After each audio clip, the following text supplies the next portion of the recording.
Hello guys, Andrew here. Welcome back to Drew Tutorial. And in this video, I'm going to show you how to set up PayPal as a payout option or a payout payment method on your Airbnb account. Simply go ahead and click the three lines on the upper right and go to your account settings. And then on the left hand side, guys, you want to click on payments. Go ahead and switch to the payouts tab. Click on set up payouts. Ensure that your country is correctly set and scroll down a bit and you will find PayPal.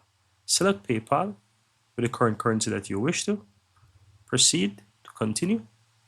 Choose a required account. You can create a new account or choose an existing one.